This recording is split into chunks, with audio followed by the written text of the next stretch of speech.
Okay, folks, 14 weeks into our quarantine here in the US. We're getting closer to theatrical releases coming back, I think. I hope. This shirt is actually a Laika shirt. For those of you who couldn't tell, it's the 10th anniversary logo, and on the back it's actually the hairdos of like the four main characters of its, at the time, 4 movies. It's Coraline, then Norman, then Eggs from the Box Trolls, and Kubo from Kubo and the Two Strings. Yeah, when I got this shirt, it was on display with this facing, outwards, so I thought this was the front, but it's not. But I still love it, because Laika's awesome.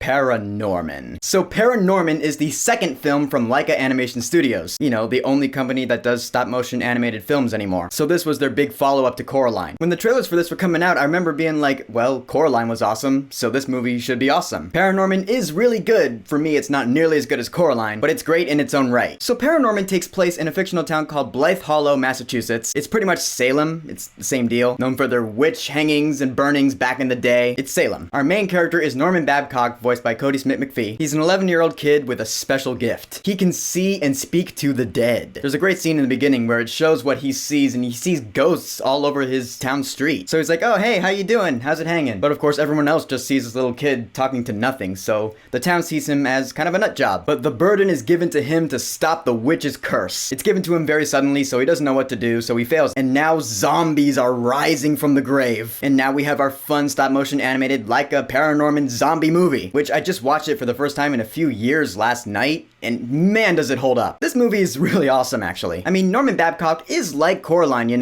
where he is a kid, he doesn't know if he wants to step up to this big responsibility of taking care of these zombies and witches and the curse, and what is this now? People already pick on me because I talk to dead people. Now I gotta take care of these zombies? But he does step up to it, and it makes him an awesome kid. And he has his friend named Neil, who gets picked on because of his size, so they form a little friendship, and it's nice. And there are a lot of voices in this film where you're like, oh my god, I know that voice, another one, I know that voice. Like Anna Kendrick voices Norman's older sister, Jeff Garlin voices his dad, John Goodman's in this movie, and what I like is that all these voice actors that they're not phoning it in. You can tell they're really putting their all into this. You hear it in their voices, and it's good. And the main zombie, the one who actually talks in this movie, when I was watching it last night, I was like, oh my god, is that Jeffrey Rush? Because he sounds almost exactly like Barbossa. Then the credits came and it's like, oh no, it's Bernard Hill, otherwise known as Theoden from Lord of the Rings. Wow, great voice acting on his part. The thing you really take away from this movie is the animation, the imagery, just... oh my god. This movie's rated PG, but it really pushes the boundaries of how far a PG movie can go. I think more so than any other PG movie I've ever seen. There are curse words all over this movie. Words like jackass and damnation. The word hell is said a lot. I was watching it like, is this movie really meant for kids? But back to the animation. There are some images in this film that are just frighteningly awesome. The witch's face showing up in the clouds. The way it moves around. I mean, it's not claymation, you can tell that's CG, but it doesn't make it any less scary and awesome. It's the witch, the witch's curse. And this witch is pissed off. It's so cool. Like, in some cases, some of the images in this film are scarier than some of the images in Coraline. And Coraline has some really scary images too, like the scene in Coraline where the other father's like,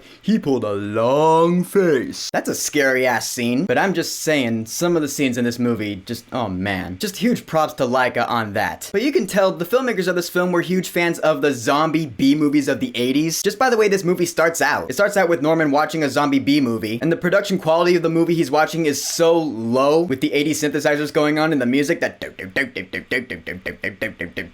sounded kind of like Doom actually. But it's awesome. This movie threw back to those in all the right ways. But the thing in this movie that doesn't land with me, the reason that I love Coraline way more than this movie, is the humor. In my opinion, this movie has a lot more humor that doesn't land than Coraline does. Like, Norman goes to a middle school where he's picked on by a bully. This bully is like super dumb to the point where like he spells words wrong. He's like Joey Tribbiani dumb. I never really found Joey Tribbiani's stupidity funny, so I didn't find the bully's stupidity funny in this movie either. Like, I feel like the humor in this film was made for little kids, but everything else in the film was made for teenagers and older, which really translates to this movie was made to frighten little kids. I don't know, that's just how I see it. Plus, there's the fact that all the characters look like caricatures. They have really exaggerated features, more so than the characters in Coraline. Like, the movie looks really cartoonish. It's not that big of a problem. I mean, it's just the art style that they decided to go with. It's fine if the story is really good. And it is. Because the movie has some really thrilling scenes. Like the scene where they're all in the van and they're driving and that one zombie's hanging on. That's always a fun scene to watch. So with fun characters and thrilling scenes and awesome animation, the movie also has a surprising amount of heart, which is really what pushes it to, yeah, this is a great movie. I'm not going to spoil anything, but the end of this movie is what made me go, yeah, there's the heart. It takes the story further than you would expect it to go. And that's never a bad thing. When the movie ended, I was like,